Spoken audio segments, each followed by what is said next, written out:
Penny. Christine and Penny here. How's everyone doing? Oh, it's still there. Christine didn't wear her glasses. Forgot my glasses again. Sorry. I actually took a nap today. Left my glasses at home. I'll be squinting a little bit. It's fine. Yeah. I can still see. Penny gave me her readers. I get to wear her readers. Yep. So, okay, we're just going to jump right in. We've got a lot to talk about. A lot has happened since the last time we've gone live. So that was in the beginning of October. We just looked. Oh my gosh. So a lot of family stuff happening that we had to postpone a couple of them. So we apologize for that. But in the meantime, we've had some really good experiences. We'll get into that a little bit later, huh? Yeah. But right now, like we talked about last time, we'd like to just dig into the boarding school records of our grandma. So our grandma Susie, her family, her dad, Gilbert, mom Rose. Yep. Siblings would include Gilbert was the oldest child, born in 1926. George, born in 1928. Henry, I don't have a date of birth on this record. We do in our ancestry file. However, he died at a young age. Lillian, so that would be our Aunt Lil, born in 35. And then our Grandma Susie, born in 33. And then Merlin, Uncle Merlin, and he was born in 1937. So at the beginning of each one of these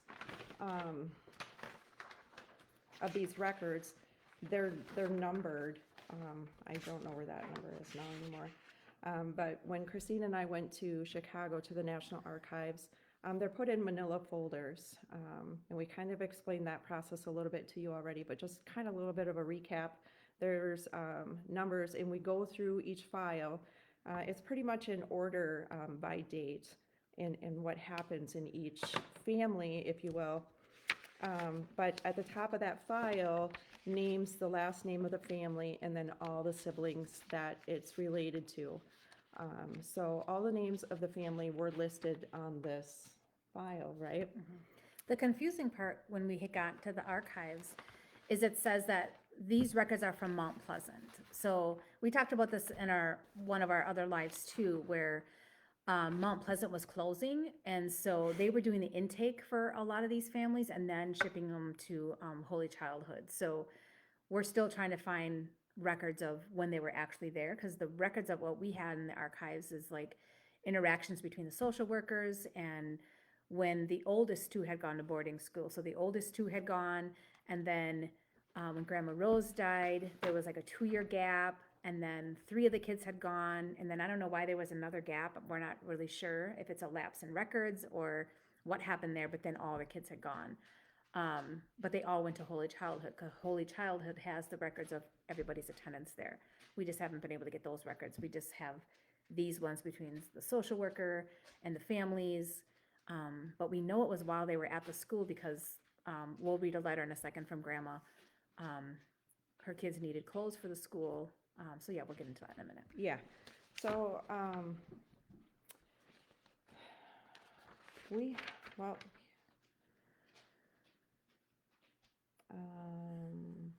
Hi, Kate. okay, so here's one that Grandma Rose, or yeah, it'd be our great Grandma Rose, wrote August 1st, 1939, and she wrote this to Miss Gwynn. Miss Gwynn was a social worker that worked at the county office in the federal building, I believe. I'll find that. Yes, right here, Yep. right in front of me. Okay, so in Harbor Springs, Michigan. So her letter says, "Dear Miss Gwynn, it's about time answering your kind and welcome letter, which I received quite a while ago. We have been having lots of bad luck. We lost our dear baby, May 22nd, and I have been like a dummy. I don't even know where I put things. It's hard to lose your loved ones. Oh yes, Miss Gwynn, will you please let me know just about what time you will come so I could have your baskets finished. Please answer soon so I will keep them for you. from your friends, Miss Rose Joseph, Homestead, Sugar Island, Michigan. And I don't know if you want to, like, she's kind of replying to a letter. We know that she's replying to a letter from Miss Gwynn about, Yeah, so the older two baskets. were in the boarding school and they needed clothes. And so they agreed to send them a box, but when they got to the post office, they realized it was a cash on delivery. So you have to pay a fee in order to pick up the box, right, for the postage. And so now Grandma Rose is writing to them saying, if I make you some baskets, will you send me some money so that I can go pick up the clothes that my kids need? And it was like real cheap, like, I don't know, 20 cents, 30 cents. I think the most is like maybe 75 cents for a basket, not even taking into account the amount of work it takes to harvest the ash for the basket and put them all together. And I mean, we all know it takes a lot of time. And then if she wants colored baskets too, right? There was one that she's asking for colored baskets. And Yeah. so then you have to use the, traditional dyes from different plants and fruits and things like that to dye it. Just so she can get clothes for her kids. I know we mentioned that, I don't know, is it for first or second live, we talked about it a little bit too. So, also anyone in the family who wants this record, we have it. We would love to share it with you. We just wanted to take this time with some of our other lives to kind of give some background about the boarding school. So you're not just like given this information and it's a shock. It's really hard. We've shared it with other family members, even my Aunt Jackie, and I mean, you're just brought to tears. It's really heavy stuff to hear what our families have gone through, the kind of environment they were living in, not by their choice, right? Is because of reservations being forced on our families and given lands that the government didn't think we could even inhabit. And so we weren't able to grow our traditional foods. I mean, there's so many different things that led to the poverty of our families. And it's very evident in these files that you're reading. So it's really hard to process and to read and, realize that's what happened with their families. Yeah. So I think should we just go into just reading the letters? Yeah, that were let's read some written? of the letters. Yeah.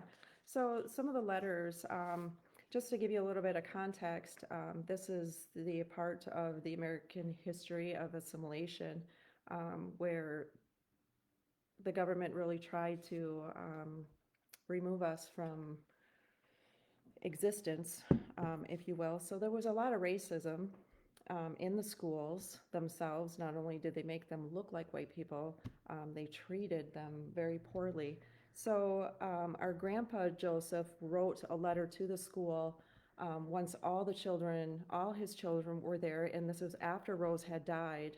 And he pretty much told them, you know what, quit treating my kids like crap, or I'm going to come get them out myself. Now, he's pretty far from the school. They were really far. And he had no transportation. Where they were living on camp was a log home with 2 rooms. So you're talking 5 children in 2 rooms plus a mother-in-law. So his mother-in-law was living with him too. So that would be our great-great-grandma, Alice Williams. So she was living there too to try to help take care of the kids. But anyway, it's really just gross. I don't know if I have any other words for it. Yeah. It's pretty gross. So he wrote a letter and he said, I think this is the first page of it. Oh yeah, that's the start of it. Yeah. So this is February 11th, 1936. Yeah. So dear Olive Gwynn, just received your letter the other day. You asked where Paul Joseph were staying. They were staying at Eckerman, Michigan. Now, just to give you a little bit of backstory on that, the government sent out a bunch of social workers and a bunch of people to the reservations or to, the outskirts, where the Indians lived, and tried to find all these people so they could report back to the government. So in some of these letters that they wrote the family, they were talking about not only Gilbert's brothers or siblings, but also Rose's. Hey, who are these and who are these children? So he's responding to some part of that. But anyway, so just received your letter the other day. You asked where Paul Joseph were staying. They are staying at Eckerman, Michigan. But we don't know who Harold Joseph is. We don't know anyone by that name in the island, but Paul Joseph is my brother. My name is Gilbert Joseph, and I have 2 boys going to school. And furthermore, we would like to have our children use right at school. We want them to learn as well as the other children. Just because our boys are Indians, the teacher don't pay much attention to them. The other children take pencils and tablets away from my boys. They've been doing this since my boys started school, but I can't afford to buy tablets and pencils every day. When the boys tell their teachers, she tells them she can't help it. And this is the way they're going to learn at school. If this is the way they're going to learn at school, they won't go and walk 2 miles for nothing. We try our best to have them learn their schooling, but we are unable to buy their needs all of the time. So I'll close. Hope to hear from you soon. Gilbert Joseph. He also wrote in there, and yeah, so this is page 4, so this is a PS. And the other thing, the other boys won't let my boys drink water at school just because they're Indians, and the teachers don't seem to look after the children. When my boys drink water, they spill the water outside because it's dirty. It's too dirty for the other children to drink. They went to different schools before, but they never went to one like this one. So, I mean, yay, Grandpa Joseph, for sticking up for his children, we do that. We stick up for our children. But to have to defend the rights of your children clearly because they're Indian is super sad. What we found out too from other research that we've done along the way is when the kids go home and they complain to their family about how they're being treated at the school or lack of care, and then they go back to those schools, they're punished like tenfold. And so our families have had to learn to just keep everything to themselves, because if they say anything about it, they're just going to get punished even worse when they're at the school. Yeah. It's just, I thought we had, let's see.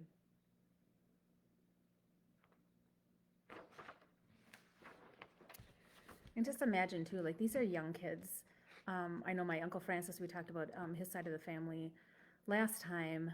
He was 5 when he went, so these are like young kids that are going into these schools. They're not given any kind of nurturing, any kind of encouragement, any kind of love, any kind of attention, anything like that. They're just told they're dirty Indians, right? And they have to be assimilated. They have to become white. They have to become Christian, or, they'll rot in hell and burn up with the devil. Like, all of this stuff is what they're hearing. What'd Becky say? It's interesting how time hadn't changed much, even when Chris and I were little, because my dad had to go to the school numerous times because of the way that she was treated. Yeah. Mm-hmm. But then the kids get beaten for it, right? They're trying to tell their parents, like, hey, they're not treating us well, and then they eventually just had to learn, hey, we just have to shut up and deal with it, because we're just going to get beat even worse for telling anybody about it. And that's why a lot of people are like, well, how come we never heard these stories before? Well, there's that part of shame too, right? They're led to believe that they deserve to be treated that way, that they did something to, something that was bad, that they had to get beaten for it. And so they just learn to keep it all inside. That's just the best way to go about life, is just hold it all inside and don't share and don't talk about it. We didn't find out about Grandma until a few days before she passed. Mm-hmm. I remember Aunt Lil telling stories a few times, but none of them actually said the boarding school, right? They just said that, oh, the nuns were so mean to us growing up. So we just thought, some kind of religious school that they'd gone to. They didn't really talk about that. And I know when Aunt Lil would get really tanked up, right? She would talk a little bit more about anything. Everybody who knows Aunt Lil knows. She had her vodka. She loved her vodka, right? But that was a coping mechanism too, if you think about it. Mm-hmm. The alcoholism that was rampant in our family still is today, right? So much of that was done because they just had to bury their feelings. You couldn't talk about it, and it's just, we have somebody who's saying they can't hear. I can't hear. I'm not sure why. Can other people hear? I hope so. Give us a thumbs up. Make sure that everyone can hear us. I can hear. Okay. So maybe it's a computer issue. Yeah. Sorry, we can't help you with that one. So, yeah, it's tough. It's really tough. I know with my kids, when they had issues at school, I was at the school. If I had an issue with the teacher, they knew who I was from kindergarten to 12th grade. You know, I didn't stop because they were teenagers. Most definitely not, but I know you didn't. Oh. So our children can attest to that. Oh, yes. But interestingly enough, this teacher wrote back to Grandpa Joseph. Well, first of all, I'll read you the letter that the social worker wrote because she worked as like a Mediator? Yeah. mediator, you know, kind of saying, hey, teacher, you know, George Joseph has some, or Gilbert Joseph has some issues with how you treat his children, and then, you know, that kind of thing. So, So is this the one from the teacher? This is from the social worker to the teacher. Okay. Okay. Let's see. This one is, sorry.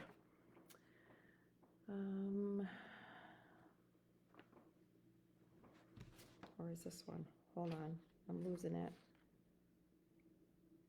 It's hard to keep these all, we're going over them so much and like rereading and trying to organize, and when we're making these copies, they're not necessarily numbered or in order, so Yeah. bear with us. Yeah, I'm really sorry. And I told Christine this before we started live today. I'm like seriously out of sorts.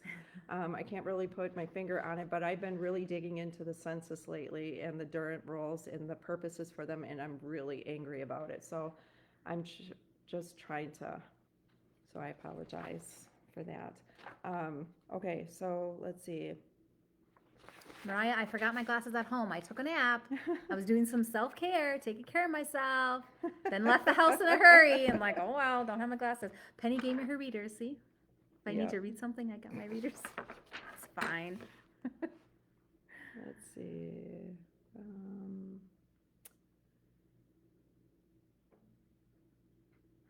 Maybe just read the one from the teacher's response.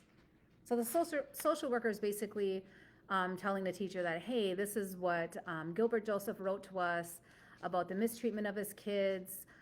What do you have to say about all the things that are going on, basically? Or maybe you can just talk to him and make him feel better. And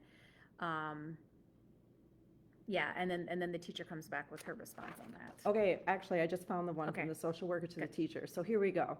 Okay, we have been interested in locating the Josephs family to see about their attendance and where the other Josephs families are residing.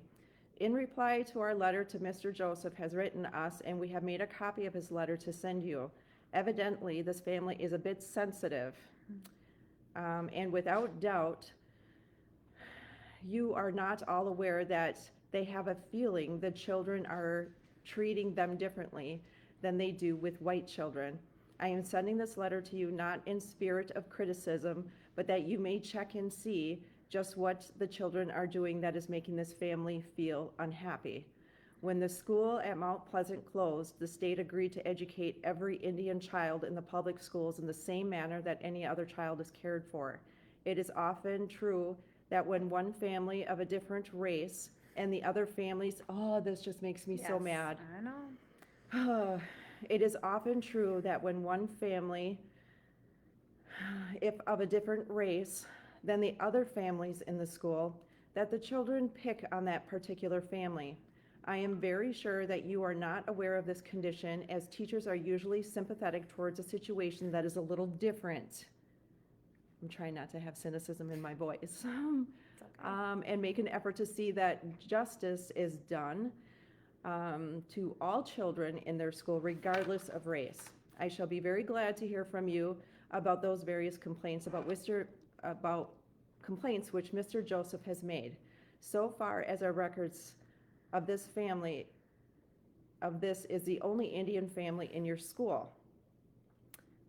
What is the attitude of the Indian children in the school? I am finding that they are usually very sensitive and timid and not inclined to do their own part. We shall be very happy to have you champion the cause of these children if there is any need for it. I shall send a copy of this letter to the Commissioner of Schools as well as a copy of Mr. Joseph's letter. I am sure she will be glad to help you in any possible regarding this situation. I am enclosing a self-addressed envelope which needs no stamp.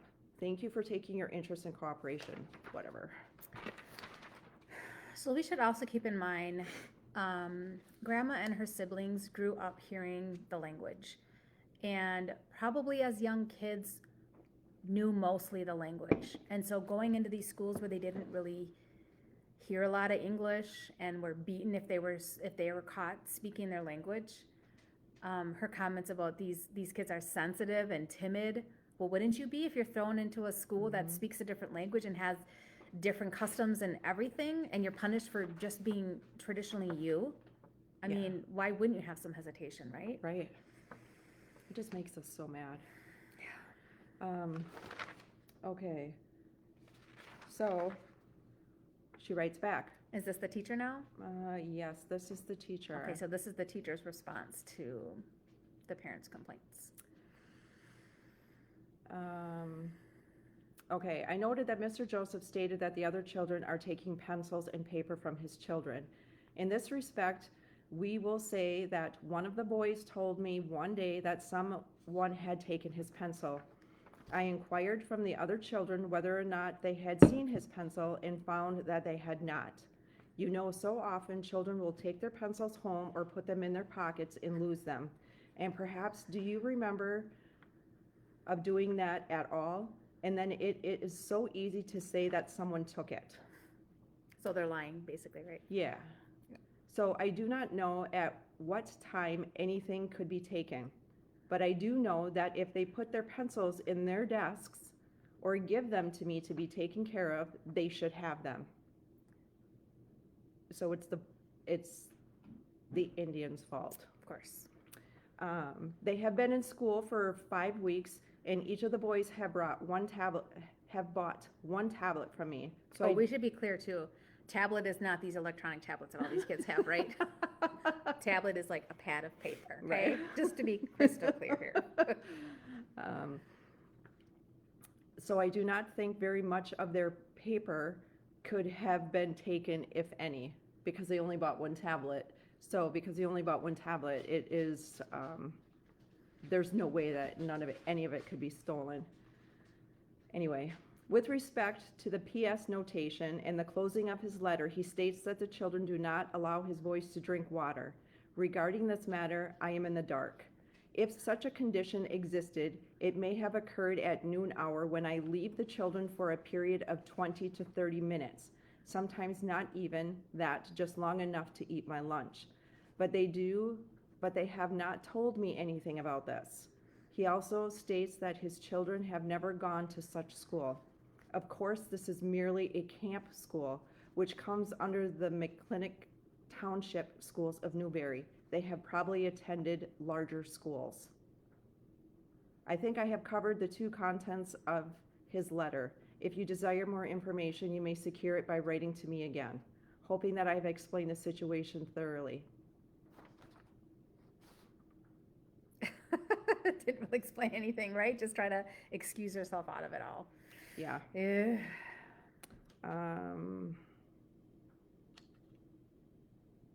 Yeah. So there was a letter, again, sent to the teacher in response to her letter from the social worker, pretty much saying, we received your letter and are sorry that you took Mr. Joseph's complaints so seriously. We sent you a copy so that you could talk to him and explain the various points about which he offered criticism.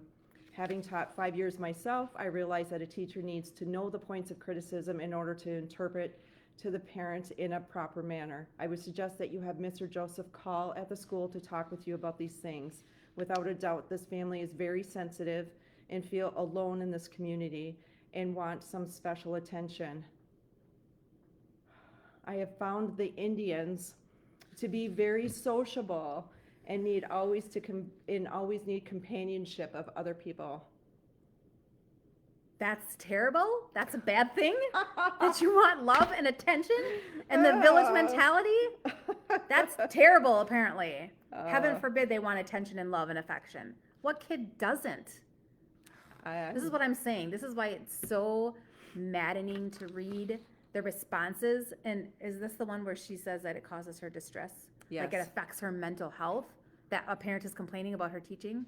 Is this the one? Yeah. So, Okay, get this. Dear Mr. Joseph, Miss Frang, teacher in the school at Camp 6, tells me that you are not satisfied with the treatment of your children that are receiving in school. The fact that Miss Frang tells me about this shows how innocent she is in any knowledge of unfair consideration given your children. She is, I am sure, anxious to serve your children in the best possible way. I suggest, therefore, that you talk things over with Miss Frang, visit the school yourself, and see for yourself how much is being done to keep your children happy and contented while they are going to school. I have told Miss Frang that within reasonable limits, she may furnish your children with all the school supplies needed. As regards drinking water, you know that fresh, clean, pure water is provided, and that it is unnecessary to use any other kind of water for any purpose. With your help, I am sure your school problems can easily be solved, and the school made to serve your children in the best possible manner. Soon I shall visit the school, and at that time, I hope to see you in order to help you with these problems. Yeah, so Mariah said sensitive because they want to be treated equally like a human, right? Yeah. Apparently that's being too sensitive, that you want attention and love and affection. Yeah. So there was, this is from,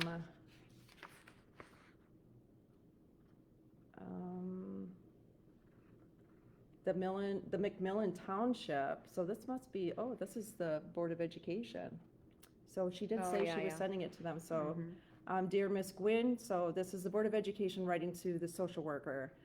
Miss Layla Frang, who is teaching at our camp school located on the property at Newberry Lumber and Chemical Company of this township, informs me of a complaint registered with you by Gilbert Joseph regarding unfair treatment of the latter's children in school. After much inquiry, I find that the patrons are loud in their praises of Miss Frang's work. Certainly, I have never seen any disposition on the part of Miss Frang to be discriminatory or unfair. Feuds in neighborhoods such as this camp life presents are, of course, common, and sometimes these carry over into the children's activities. But in a room in which there are but 10 pupils, it is not likely that disciplinary problems such as complained of are common. So far as paper, pencils, in fact, all school supplies are concerned, these are furnished free to these children. Drinking facilities, of course, are those associated with camps of this character. Well water is provided by means of a pump. As soon as the present cold spell is broken, I shall visit the school again, at which time I shall make careful inquiry. It is my opinion, however, that the problems complained are partly products of the imagination rather than real and serious. So there you go, problem solved. Here's another one. This is from I'm going to put on Penny's readers here. So this is again another one from that superintendent. He said, in reply to Mrs. Fing's letter, we told her that the letter of complaint might have been written for the purpose of getting a little needed attention. So apparently the reason why Grandpa wrote this letter is because he just wants his kids to get some extra attention. There's not anything really going on with his kids, right? If there are not any Indians in the camp, they might be pretty lonely, and the children may feel lonely, as they not know how to express this need. They didn't know how to put it on a basis of the children not getting along in school. It has been rather interesting to me to note how many times they report some need when it is a matter of fact that it is not the need at all. It is more often an emotional need rather than a material one that they cannot express themselves. A nice understanding visit with the family and a little extra attention in the children in school by the way of permitting them to do a little extra things for the teacher will give them that added security that they need. So basically, suck up to the teacher and do little favors for her and your kids will do just fine, right? It seems to me that Indians want to be friendly, but at the same time, many are shy and reluctant to intrude in the social life of a community or school. What does that even mean? Just, ugh. Yeah. yeah, these are the kind of letters that are in these files. Yeah. So it is quite disturbing to read all of this stuff. And, you know, we struggle with reading some of it because there are some language issues, and there are, when they scan these files, it looks like they blurred some of the type. So, but if any, like Christine was saying, if anybody wants any of this, you can just message one of us, or message our page, and we'll get them out there to you, for sure. So I think this stuff is necessary, to open the hole even more, because this is devastating. Just reading this is just one family, and we haven't even cracked it open yet,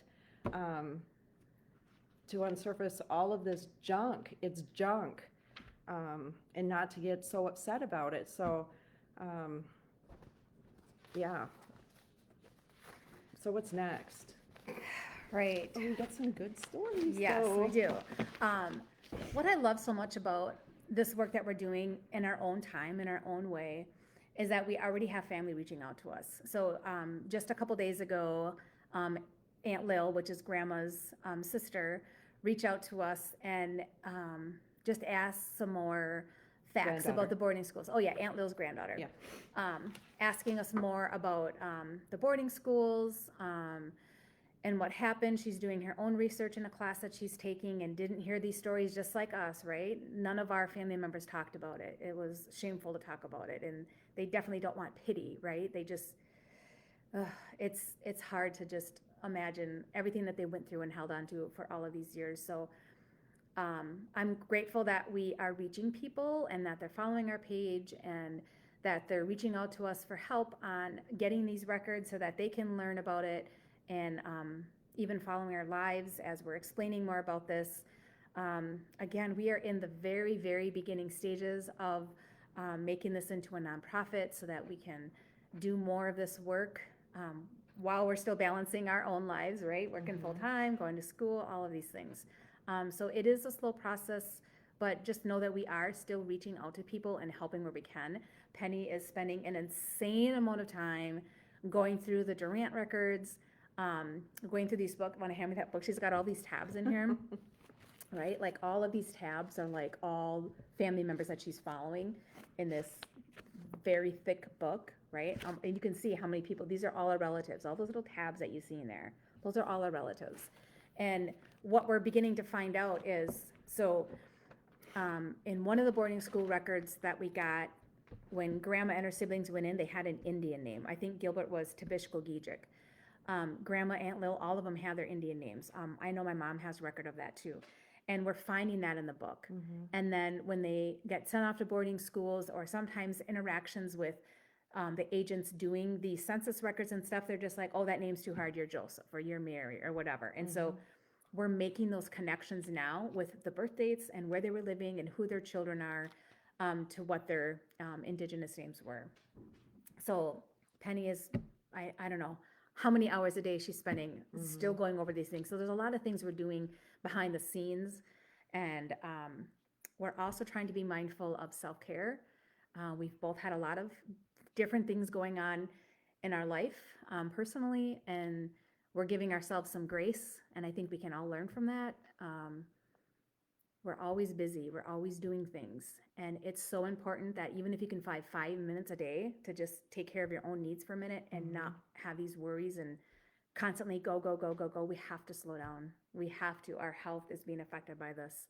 We have to do the best that we can for our families, but we also need to make sure that we're taking care of ourselves as well, right? Right. So one thing that we did, and I know this is like, it's already been almost 2 months. I know. Not quite 2 months, maybe a month and a half. So since our last live, Penny and I and my mom went to Sugar Island. We wanted to get to the cemetery. What was the name? Gem Island, right? Yeah. Because the last time we had gone in early spring, we realized that a lot of the crosses were knocked over.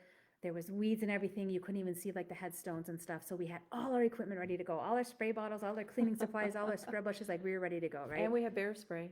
We had bear spray. Yes. Oh, right. Okay. So before we even got to Gem Island, we stop at the casino, and we know we're gonna run into relatives, right? Of course, we ran into Cuz Dale, and him and Mom get jabbing about this and jabbing about that, and we're just like, oh my gosh, we wanted to catch this ferry, we wanted to get there, but we're just like, you know what, we're going with it. We're not in a hurry. Right.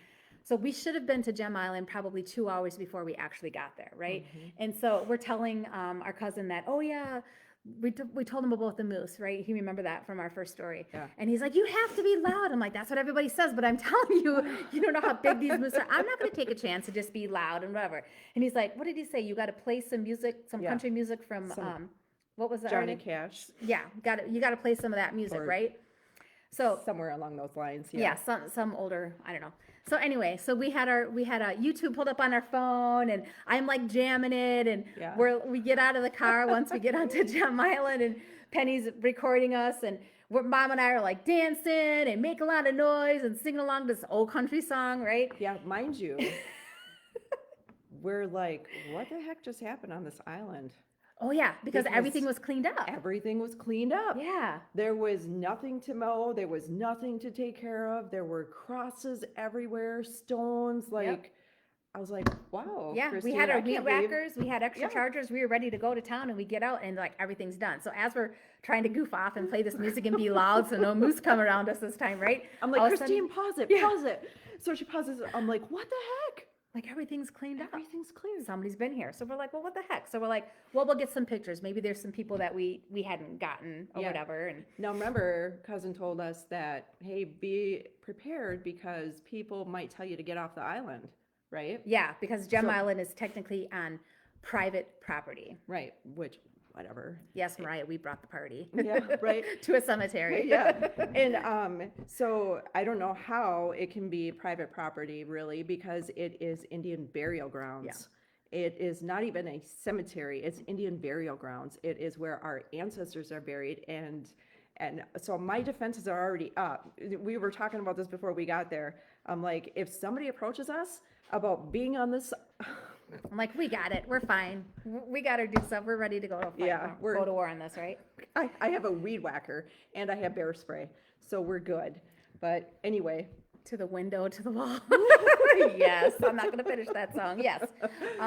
Yeah, so we're walking around, and all of a sudden we hear somebody yell, hey! And I see some guy walking towards us. I'm like, God dang it, here we go. Let's get ready to fight, right? So Penny and I start walking over, and then I'm like squinted, and I'm like, I think I know that guy. I've never met him in person, but I've seen him on Facebook. He sent me some tobacco seeds a couple years ago, which I still have to plant. But I'm like looking, I'm like, hey, are you Michael Hatch? And he's like, don't believe anything you heard about me. And he starts laughing. I'm like, okay, we're good. He's not kicking us out of here, right? And then he's like, oh, are you guys here for the ceremony? We're like, what ceremony? We didn't know any kind of ceremonies going on today. We're just here we were going to clean up the graves. We're going to take pictures and make sure everything's cleaned up here. It was a mess last time we were up here. yeah. So And Christine and I are kind of backing up a little bit, like, I think we're like not Yeah. supposed to be here. Maybe we should today. leave, right? Yeah, and Aunt Donna's she's talking to everybody. Anybody and everything. Mom's got a story for everything. Don't get her started unless you're ready to sit for an hour. Right, Right. Mom? Love you, Mom, but you got your stories and they go on and on and on and Love you. on. Love you so much. So, but Christine and I are in the back. We're thinking, maybe we should ask if we should leave because we don't want to, interrupt, Yeah. any ceremony because we know that the importance of them. Because out comes the drum, and then out comes the table with a bunch of stuff on the table, and then the sage, and I'm thinking, Oh, yeah. And then Mom knows the guy doing the ceremony, of course. Who Right. doesn't she know on the island, right? She knows everybody. She's like, la, la, la, la, la. And I'm looking and I'm like, I hear them talking about burial and repatriation. And I'm just like, oh my God, like they brought bones here. They're burying it. Mom's just gabbing and gabbing and gabbing. I'm like, oh my God, like stop. Like they're in the middle, like they're going to start this ceremony, right? Yeah. And so I finally asked the guy and I'm just like, should we go? Like, I know you guys are here to do this important work. And then he's just like, we told him why we came, and he's like, "Oh, there's a bigger reason why you're here today." And Yeah. we didn't know what he was talking about.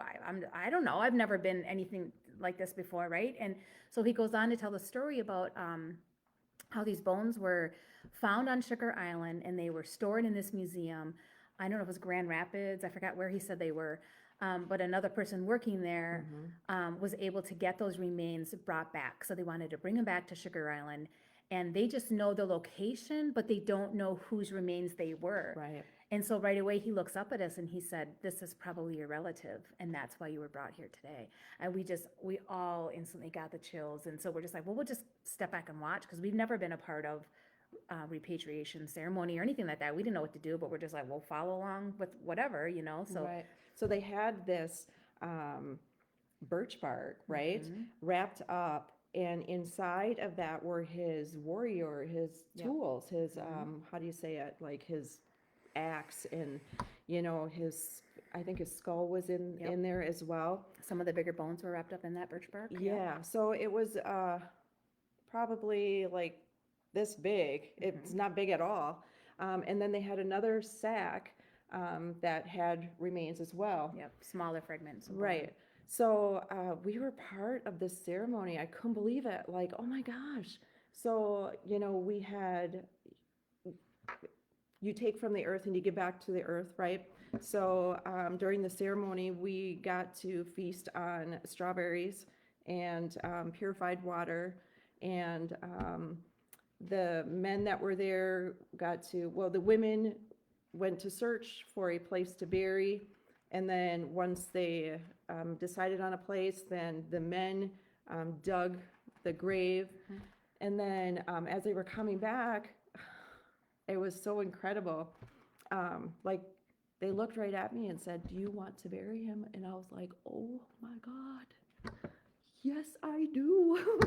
And then all the while I'm thinking, oh, please do not let me fall with these bones. I will just die, right? So Christine is coming along with me, right? And we go, and I place him in the grave. I could not believe it. Could not believe it. And while they were doing the ceremony, once he was in the grave, like, it was an incredible feeling. I got I can't even explain how it was emotionally, but my body was hot. It was so hot. It was on fire from my toes to the top of my head, from the top of my head to the bottom of my feet. I was burning up, like seriously hot. And it's so hard to explain that feeling. And the outside of my body had goosebumps. Like, I was cold on the outside, but I was burning on the inside. And you were feeling the complete opposite. You were cold. And I was like, this is like, it was incredible. Yep. And what's really cool about this too, and how I know that we were brought there to be a part of this, is over the summer, Penny had been given her name, and her name translates to like the doorkeeper between the heavens and earth, right? And here she is taking part in that process to give this person their proper burial, this family member, which we haven't discovered who it is. So now that's another thing we're kind of adding to our work, is digging into, where did the remains come from? Are we able to track back, was this our family? Whether it's a cousin or an auntie, I mean, we don't know. But I know that we were brought there for a reason. And then after the ceremony was done, they're just like, well, we're heading back to camp for the feast. You guys should join us. And we're just like, oh my gosh, like, we had our whole day planned out, right? We were gonna be to Gem Island early. We were going to go visit. We were going to do all these things. We are going to take the afternoon to clean up the cemetery and do all these things. And now our day was completely changed. And this is how it was meant to be. If we wouldn't have ran into Cuz Dale and listened to 10 million stories and all of this stuff, we would have missed it. We would have missed it completely. We would have been there when we were probably leaving as they would be coming across on the ferry. We would have totally missed all of it. And so we were meant to be there at that time. And we weren't there even 5 minutes when they pulled up. And it was just amazing how it all turned out to be. So then we got to have a traditional feast. The wild rice with the berries and that was so and good. The soup and the bread and it the was dessert. Oh my God, that dessert. It was This one girl did it all. stew. Oh yes, It was buffalo so good. stew, so yummy, and the wild rice and raspberries. And blueberries. I've never had that before, and that was so good. It was just in the conversation and the people, and I mean, it was just amazing. So, and then we got to check out the camp. We'd never been to that camp before. Mom was there. She went to language immersion camp there. Her and John and some other elders and stuff. And so it was cool to see that and know that that place is there for our community to help guide in that cultural context. So yeah, it was such a great experience. Yeah. There was no rush to our day. It just turned out to be what it was supposed to be, and we got to be part of it. So that was really cool. Yeah. I love that. As we're going along and we're trying to find our way, it's like things are getting brought to us. We're not really having to do much of the searching for direction of where to go with this, right? Yeah. And so we're letting creation show us what we're meant to do, right? And I love that the most about the work that we're doing. So Yeah. and like I said, we're doing so much behind the scenes work with the Durant rolls and ancestry and making sure that everything is lined up, and we're finding more and more records. We're going through the records we have. We haven't even gone through them all. We took like 40 different family members. Some of them are over 100 pages. We just haven't had the time to go through them all, right? Yeah. So I didn't print a quote this time to end our session with. I want to stay closing in that manner, but I do have something that Paul Ninham, who's an Oneida elder, he just came to UWGB Indigenous Games with our students on campus, and one thing that he has said in every training that I've been to is that it's physically impossible to be active every day, all day long. And so it just reminds us that self-care is so important. We have to stop busying our lives. We can't be busy. It's having adverse effects on our health. You know, we can't properly care for others and be there the way we need to be for others and for our family if we're not taking care of ourselves. And so I think we all need to take that to heart and think about finding ways in your day, even if it's 5 minutes before you go to bed, when your lights are out, take some time to self-reflect on your day. I have this mask. It's like a eye massage mask, and it's like it's a 10-minute thing, but you're not thinking about anything. It plays this light music. I'm not telling everybody to go out and buy it. I don't know if Penny went out and bought it, but No, I didn't. I bought the last massager. it's just something that I do when it's bedtime, because I have a hard time shutting off my brain, because I'm thinking about, because we're so busy and there's so much going on in our lives right now that I just can't shut my brain off, and we have to find ways to do that because it is affecting my health, and I know that. So that eye mask is just something that I do. Not every night, but some nights when I'm having a hard time, I put that on, and it's like massaging all the muscles in your face as you're listening to this light music, and there's heat involved too, and you just lay there like, oh yes, okay, this is it, right? Yeah. Find those moments in your day, Yeah. whatever it be, 5 minutes in your car before you walk into work, right? When you drop off the kids at school and you have 5 minutes to yourself, take that time and take care of yourself. It's so important that we take care of ourselves. We have to be better for ourselves so we can be better for other people, right? Yeah, for sure. You know, and if you can't do it yourself, find that person, because Christine has been a big resource for me too. Like when I need to vent and get it off, I call her, and vice versa. So find a person that helps you do that, because yeah, all this can be very weighing. So Yes. good advice there. Yes. All right. Thank you all for watching. And for those who didn't, give us some feedback after you've watched it. So, All right. miigwech.